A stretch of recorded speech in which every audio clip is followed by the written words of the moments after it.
थोड़ा ध्यान लगाकर सुनना।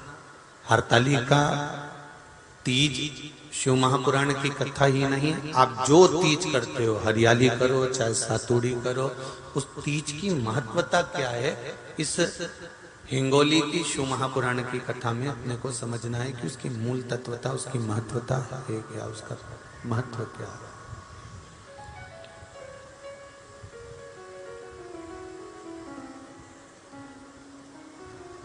भगवान ब्रह्मा, भगवान विष्णु और भगवान शिव,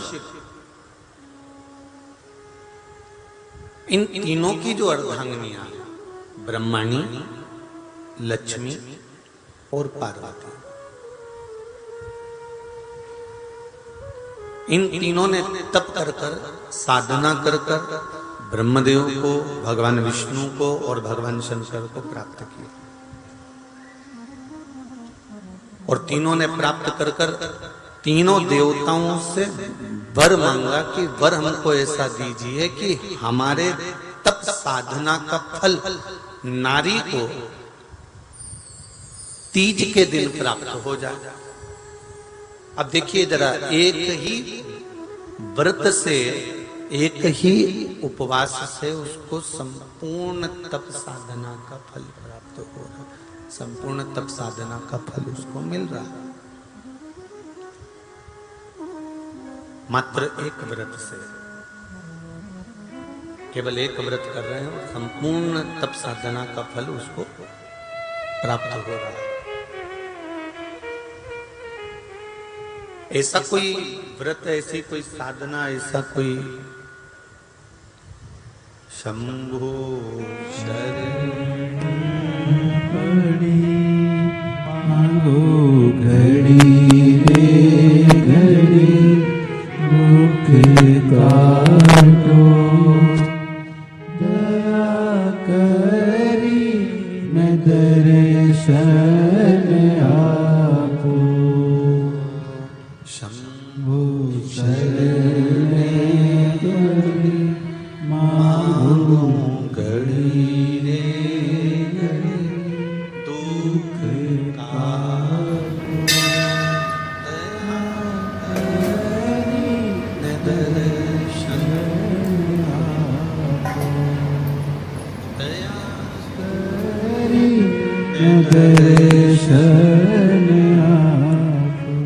तो ब्रह्माणी ने ब्रह्मदेव से मांगा, लक्ष्मी जी ने भगवान विष्णु से मांगा, पार्वती जी ने भगवान शिव से मांगा कि ऐसा वर दे दीजिए जिस वर से एक ही व्रत करने से संपूर्ण फल की प्राप्ति हो जाए, संपूर्ण फल मिल जाए। ऐसा एक व्रत का फल दे दीजिए, मात्र एक व्रत का। अब देखिए, हरियाली तीज करने वाली माताएं थोड़ा ध्यान से सुनना।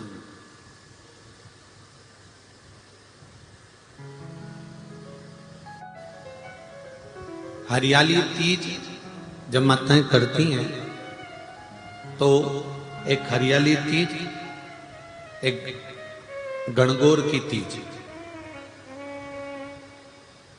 ये दो तीज के व्रत ऐसे होते हैं जिसमें जब माताएं करती हैं तो उस समय पर उमा, ब्रह्माणी और लक्ष्मी, इन तीनों की आराधना का फल उसको केवल एक व्रत से प्राप्त हो जाता। अब देखिए दूसरा, सातुड़ी तीज।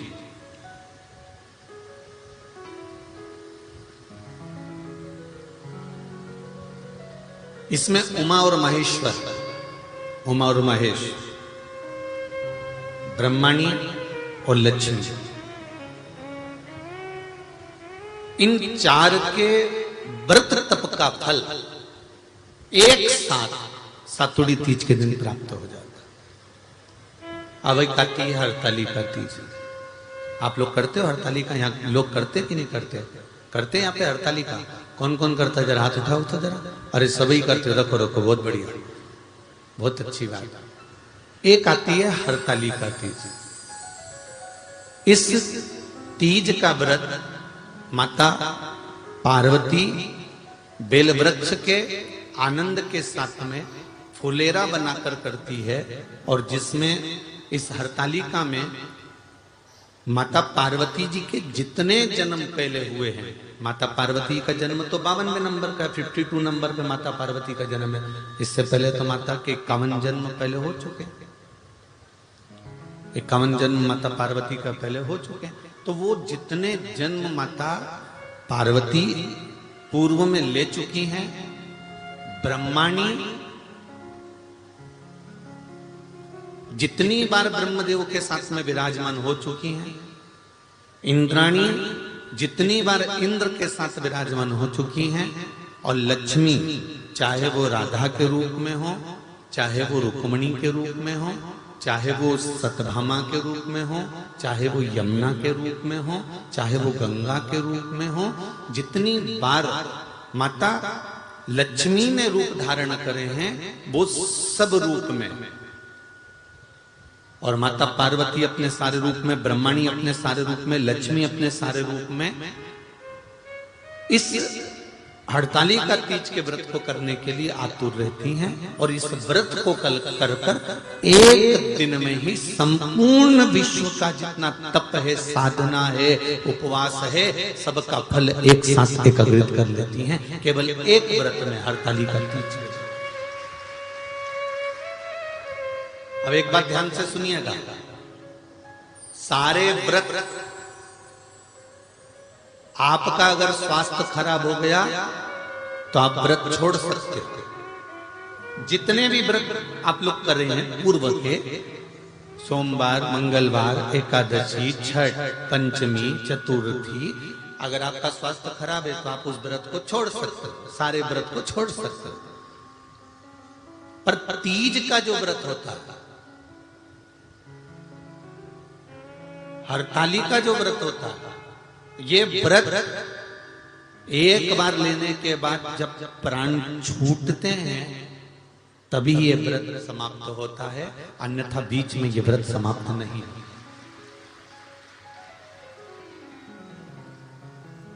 ये व्रत समाप्त होता ही नहीं है। अगर शरीर से नहीं बनता कि अब हमारी अवस्था हो गई, अब शरीर से नहीं बन रहा है, तो भले एक पहर की पूजन कर कर, एक पहर का नियम धारण कर कर, एक पहर का स्मरण कर कर, एक पहर का पूजन कर धारण करो, और उसके बाद में भले आप थोड़ा सा जो भी आपको लेना है वो कर लो, पर इस व्रत को करना ही पड़ता है। इस व्रत का नियम ही यही है। इस व्रत पार्वती मैं तुम्हें प्राप्त हुआ हूं, यह हरतालिका तीज के व्रत का फल है। शिव जी कहते हैं पार्वती जो नारी हरतालिका तीज के व्रत का स्मरण करती है, फुलेरा जो बांधा जाता है उसमें 5 माला से ज्यादा माला लटकना चाहिए, 5 से कम नहीं। कितनी? जैसे माला जो लटकाते हो वो 5 से ज्यादा होना चाहिए। 5 तो जया, विषहरा, शामली बारी, दौतली, देव, इससे अधिक होगी चलेगा, पर इससे कम फुलेरे के अंदर माला नहीं होना चाहिए महाराज। दूसरा, फुलेरा जहां हरतालिका व्रत हो वहीं पर बांधा जाता है। हरतालिका तीज का व्रत एक ऐसा व्रत होता है जो मरते दम तक रहता है। इस व्रत को छोड़ा नहीं जाता। ये नहीं कि सियोर वाले गुरुजी ने कहा और अपन ने एक बार कर लिया और अगली बार वो व्रत गायब हो गया, ऐसा नहीं होता। हरतालिका तीज अखंड सौभाग्य के लिए, वंश वृद्धि के लिए, कार्य सिद्धि के लिए और कुंवारी कन्याएं उत्तम वर प्राप्ति के लिए, आनंद सुख के लिए करती हैं। ऐसा नहीं है कि केवल स्त्री ही करती है। जब नारी किसी कारणवश व्रत नहीं कर पाती तो पुरुष इस व्रत को धारण करते हैं। 30 अगस्त को, यही 30 तारीख को, कल 29 है, परसों 30 तारीख को हरतालिका तीज रहेगी। आप सब अपने हृदय से, मन से इस व्रत को कर कर अपने जीवन को सार्थक बनाइएगा।